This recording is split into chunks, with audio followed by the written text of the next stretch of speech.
Hi viewers, ఇప్పుడు మనం లలితా సోమేశ్వర ఆలయం దగ్గరికి వచ్చాం. శ్రీ లలితా సోమేశ్వర ఆలయం మన తెలంగాణలోని మహబూబ్ నగర్ జిల్లాలో కృష్ణా నదీ తీరాన సోమశిల అనే గ్రామంలో వెలిసి అత్యంత పురాతనమైన ప్రసిద్ధ శైవ శాక్త క్షేత్రంగా గుర్తించబడుతుంది.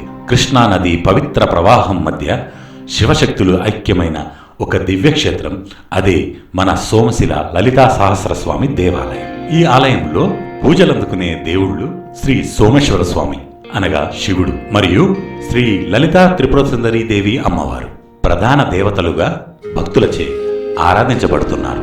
ఈ ఆలయానికి చాలా ప్రాచీనమైన చరిత్ర ఉంది. ఈ ఆలయం చాళుక్యులు మరియు కాకతీయుల కాలానికి అంటే సుమారు 11 నుంచి 13వ శతాబ్దం వరకు చెందినదిగా చారిత్రక అన్వేషకులు భావిస్తున్నారు.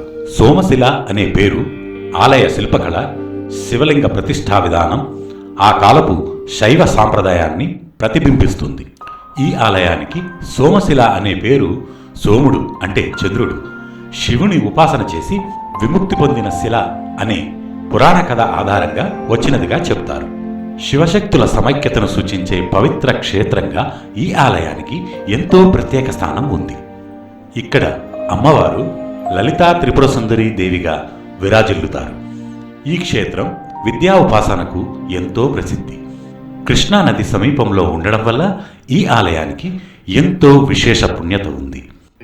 ఇక్కడ శివలింగం స్వయంభూగా వెలిసిందని భక్తుల విశ్వాసం. ఇంకా ప్రశాంతమైన ప్రకృతి, నదీ ప్రవాహం, దైవిక శక్తి ఈ మూడూ కలిసిన అరుదైన క్షేత్రం మన లలితా సోమేశ్వర ఆలయం. ఇక్కడ మహాశివరాత్రి ఉత్సవాలు ఘనంగా జరుగుతాయి. అలాగే నవరాత్రి ఉత్సవాలు, కార్తీక మాస పూజలు, లలితా సహస్రనామార్చన జరుగు రోజుల్లో భక్తులు పెద్ద సంఖ్యలో ఇక్కడికి వచ్చి ఆ స్వామివారి కృపకి పాత్రులవుతారు. ఇక్కడికి వచ్చి సాక్షాత్తు ఆ సోమేశ్వరుడిని దర్శించుకోవడం వల్ల దీర్ఘకాలిక కష్టాలు తొలగిపోతాయని, సంతాన భాగ్యం, ఆరోగ్యం, శాంతి లభిస్తాయని, ఆ శివుని కృప, అమ్మవారి అనుగ్రహం కలుగుతుందని భక్తులు గాఢంగా విశ్వసిస్తారు. కృష్ణా నదీ తీరాన శివశక్తుల ఐక్యమైన పవిత్ర క్షేత్రం సోమశిల లలితా సోమేశ్వర ఆలయం. ఓం నమః శివాయ, ఓం నమః శివాయ, ఓం నమః శివాయ. సోమశిల అనే గ్రామంలో వెలిసిన ఈ ఆలయం దశాబ్దాల చరిత్రను తన గర్భంలో దాచుకుంది. ఈ ఆలయం వేల సంవత్సరాల పురాతనమైంది. చాళుక్యులు, కాకతీయుల కాలంలో ఈ క్షేత్రం మహాప్రసిద్ధిగా వెలుగొందింది. ఇక్కడ శివుడు సోమేశ్వరునిగా, శక్తి లలితాదేవిగా ఇక్కడ శాశ్వతంగా విరాజిల్లుతున్నారు. ఈ ఆలయానికి ఎంతో ప్రాచుర్యం చెందిన ఒక పురాణ గాథ భక్తులు మననం చేసుకుంటూనే ఉంటారు. ఆ కథ ఏంటో ఇప్పుడు విందాం. ఓం నమః శివాయ. ఈ సృష్టిలో ప్రతి జీవికి ఒక పాఠం ఉంటుంది. అహంకారం నాశనానికి దారితీస్తే భక్తి విముక్తికి మార్గం చూపిస్తుంది. ఈ సత్యాన్ని తెలియజేసే కథే సోముడు అంటే చంద్రుడు శివుని శరణు పొందిన మహాపురాణం మన సోమశిల. పూర్వకాలంలో దేవలోకంలో అత్యంత కాంతివంతుడైన దేవుడు సోముడు. అతని వెలుగులో రాత్రి ఆకాశం మెరిసేది. సోముడు దక్ష ప్రజాపతి కుమార్తెలైన 27 నక్షత్రాలను వివాహం చేసుకున్నాడు. కానీ అతనిలో అహంకారం పెరిగిపోయింది. చంద్రుడు రోహిణి నక్షత్రానికే ఎక్కువ ప్రేమ చూపించడంతో మిగతా నక్షత్రాలన్నీ బాధపడ్డాయి. ఈ అన్యాయాన్ని గమనించిన దక్ష ప్రజాపతి తమ కుమార్తెలను అవమానించినందుకు చంద్రునిపై తీవ్రంగా కోపించాడు. అప్పుడు దక్షుడు ఇలా శాపమిచ్చాడు: నీ కాంతి క్రమంగా క్షీణించిపోవాలి, నీవు వ్యాధితో బాధపడాలి. ఆ శాప ప్రభావంతో చంద్రుడు రోజురోజుకి క్షీణించసాగాడు. అతని ప్రకాశం తగ్గిపోయి లోకమంతా చీకటిగా మారిపోయింది. రోజురోజుకి చంద్రుడు క్షీణించడం వల్ల ఎన్నో వ్యాధులను నయం చేసే ఔషధాలు బలహీనమయ్యాయి. ఈ సృష్టిలోని సకల చరాచర జీవరాశికి గాలి, ఆహారం, నీడ ఇస్తున్న వృక్షజాలం ఎండిపోయింది. కాలచక్రం అస్తవ్యస్తమైంది. దీంతో దేవతలందరూ భయభ్రాంతులకు గురయ్యారు. అందరూ కలిసి ఆ చంద్రునితో ఇలా విన్నవించుకున్నారు: నీవు ఈ శాపం నుంచి విముక్తి పొందాలంటే ఆ పరమశివుని శరణు పొందడం తప్ప నీకు మరో మార్గం లేదు అంటూ సూచించారు. అప్పుడు చంద్రుడు అరణ్యాలు, నదీ తీరాలు తిరుగుతూ చివరికి కృష్ణా నదీ తీరాన ఉన్న ఒక శిల దగ్గరికి చేరుకున్నాడు. ఆ శిలపైనే కూర్చొని అతని ఘోర తపస్సు ప్రారంభించాడు. రోజులు, నెలలు, సంవత్సరాలు గడిచాయి. ఆహారం లేకుండా, నిద్రాహారాలు లేకుండా చంద్రుడు ఒక్క నామమే జపించాడు: ఓం నమః శివాయ. ఆ శిలపై అతని శరీరం క్షీణించి కేవలం భక్తి మాత్రమే మిగిలింది. చివరకు చంద్రుని భక్తికి మెచ్చిన పరమశివుడు అక్కడ ప్రత్యక్షమయ్యాడు. శివుడు అతన్ని చూస్తూ ఇలా పలికాడు, సోమ, నీ అహంకారమే నీ పతనానికి కారణం, కానీ నీ భక్తి నిన్ను రక్షించింది. సాక్షాత్తు ఆ పరమశివుణ్ణి తన కళ్ళతో చూసిన చంద్రుడు, ప్రభు, నా తప్పును క్షమించండి, నాకు విముక్తిని ప్రసాదించండి అని విధేయతతో వేడుకున్నాడు. కానీ శివుడు దక్షశాపాన్ని పూర్తిగా రద్దు చేయలేదు. కానీ కరుణతో ఓ వరం ఇచ్చాడు. నీ కాంతి పూర్తిగా నశించదు, క్షీణత, పునరుత్థానం అనే చక్రంలో నీ ఉండాలి. అందుకే మనకి అమావాస్య, పౌర్ణమి అనే వ్యవస్థ ఏర్పడింది. చంద్రుడు తపస్సు చేసిన ఆ శిలే తరువాత కాలంలో సోమశిలగా ప్రసిద్ధి చెందింది. ఆ శిల వద్దనే శివలింగం స్వయంభూగా వెలిసింది అని భక్తుల విశ్వాసం. అక్కడే సోమేశ్వర స్వామి శివుడుగా పూజింపబడసాగాడు.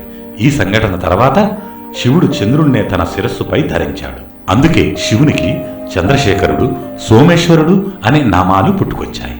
ఈ కథ మనకు చెప్పేది ఒక్కటే, అహంకారం నాశనానికి దారితీస్తుంది, భక్తి విముక్తికి మార్గం చూపిస్తుంది. సోముడు విముక్తి పొందిన శిలే మన సోమశిల. శాపానికి కరుణ చూపినవాడే మన సోమేశ్వరుడు. ఓం నమః శివాయ. హరహర మహాదేవ శంభో శంకర. అహంకారం పతనానికి దారితీస్తే భక్తి ముక్తికి మార్గం చూపిస్తుంది. ఈ సత్యాన్ని నిరూపించిన కదే సోముడు శివుని ఉపాసన చేసిన మహాపురాణం. ఓం నమః శివాయ. జై లలితాదేవి. మా వీడియో మీకు నచ్చినట్టయితే లైక్ చేయండి, షేర్ చేయండి, ఇంకా కామెంట్ చేయండి. మిమ్మల్ని భక్తి మార్గంలో నడిపించి ఆ భగవంతునికి దగ్గర చేసే ఇలాంటి వీడియోస్ కోసం తప్పకుండా మా దివ్యపదం ఛానల్ని సబ్స్క్రైబ్ చేసుకోండి.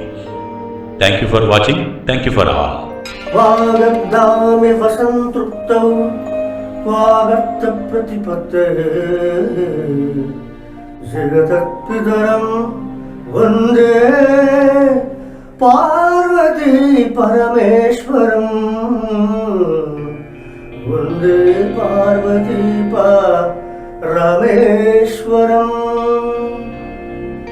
త్రిదలం త్రిగుణాకారం త్రినేత్రం చ త్రియాయుధం త్రిజన్మ పాప సంహారం. ఏకబిల్వం శివార్పణం త్రిశాకై బిల్వపత్రైశ్చ అచ్ఛిద్రై కోమలై శుభై తవ పూజాం కరిష్యామి. ఏకబిల్వం శివార్పణం. ఉమయా సహ దేవేశం వాహనం నందిశంకరం ముచ్యతే సర్వపాపేభ్యో. ఏకబిల్వం శివార్పణం. కాశీక్షేత్ర నివాసం చ కాలభైరవ దర్శనం ప్రయాగ మాధవం దృష్ట్వా ఏకబిల్వం శివార్పణం. నాగేంద్రహారాయ త్రిలోచనాయ భస్మాంగరాగాయ మహేశ్వరాయ నిత్యాయ శుద్ధాయ దిగంబరాయ తస్మై నకారాయ నమః శివాయ. ఓం నమః శివాయ. భీముడు అరణ్యవాసం చేసుకుంటూ, ఇదంతా దండకారణ్యం, అరణ్యవాసం చేసుకుంటూ వచ్చి ఇక్కడ ఈ సోమేశ్వర స్వామి ఆలయాన్ని ప్రతిష్ఠించడం జరిగింది. ఆ తర్వాత కాకతీయుల కాలంలో భారతదేశంలో ఒక్కొక్క స్టేట్లో ఒక్కొక్క ద్వాదశ జ్యోతిర్లింగం ఉందన్నమాట. అయితే అన్ని కలిసి ఒకేతోన పేదవాళ్ళు అనేది లేదు కాబట్టి అన్నీ ఒకేతోన ప్రతిష్ఠిస్తే బాగుంటుందని కాకతీయులు 11వ శతాబ్దం గణపతి దేవుడు ఈ ఆలయాన్ని అక్కడ అంటే నీళ్ళ ముంపులో ఉండేది టెంపుల్. అయితే శ్రీశైలం ప్రాజెక్టు కట్టడం వల్ల ఆ నీళ్లు బ్యాక్ వాటర్ వచ్చేసరికి అది ఆ టెంపుల్ లోపల నుంచి తీసుకొచ్చి ఇక్కడ ప్రతిష్ఠించడం జరిగింది. అదేవిధంగా ఇక్కడ పక్కన శ్రీచక్రం ఉంటుంది, అమ్మవారు అక్కడ కూడా దర్శించుకోవాలి. అమ్మవారిని శ్రీచక్రం దర్శించుకోవాలి. ప్రత్యేకత ఏంటంటే 12 లింగాలు ఒకేతో ఉండడం ప్రత్యేకత. లోపల 8 లింగాలు, బయట 4 లింగాలు. భీముడు ప్రతిష్ఠించినటువంటి లింగం సోమేశ్వర. కాకతీయులు ఈ దేవాలయాన్ని అభివృద్ధి చేశారు. కాకతీయుల పాలన. ఓకే, మనకి ఇప్పుడు ఎక్కడెక్కడి నుంచో భక్తులు ఈ సోమేశ్వర లలితా సోమేశ్వర ఆలయానికి వస్తున్నారు. సో అక్కడ ఉన్న భక్తులను కూడా అసలు వీళ్ళు ఎక్కడి నుంచి వచ్చారు, వీళ్ళు ఈ ఆలయం గురించి వీళ్ళకి ఎలా తెలిసిందో వారు మాట్లాడారు. మీ పేరు సార్? నా పేరు మదన్ మోహన్ రెడ్డి అండి. మీరు ఎక్కడ? నేను హైదరాబాద్ నుంచి వస్తున్నాను. చెప్పండి. మేము ఆదివారం పొద్దున్న ఇక్కడికి వచ్చాము. ఇక్కడ రిసార్ట్స్లో ఆదివారం నైట్ ఇక్కడ స్టే చేసాము. ఇక్కడ కృష్ణా బ్యాక్ వాటర్ అన్నీ చాలా బాగున్నాయి.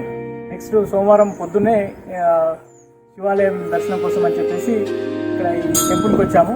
టెంపుల్ చాలా పెద్దగా, చాలా విశాలంగా, చాలా మంచిగా ఉందండి. దర్శనం అయింది, మేము అభిషేకం చేయించుకున్నాము. చాలా మంచిగా అనిపించిందండి, చాలా బాగుంది. ఈ ప్రదేశం చాలా మంచిగా ఉంది. Okay, thank you for watching my video. So ఇలాంటి ఎన్నో విషయాలు మీకు ముందుగా ఇంకా ఎక్కువ తెలియజేస్తాం. Please subscribe my channel and like it, share it. మా వీడియో మీకు నచ్చినట్టయితే లైక్ చేయండి, షేర్ చేయండి, ఇంకా కామెంట్ చేయండి. మిమ్మల్ని భక్తి మార్గంలో నడిపించి ఆ భగవంతునికి దగ్గర చేసే ఇలాంటి వీడియోస్ కోసం తప్పకుండా మా దివ్యపదం ఛానల్ని సబ్స్క్రైబ్ చేసుకోండి. Thank you for watching. Thank you for all.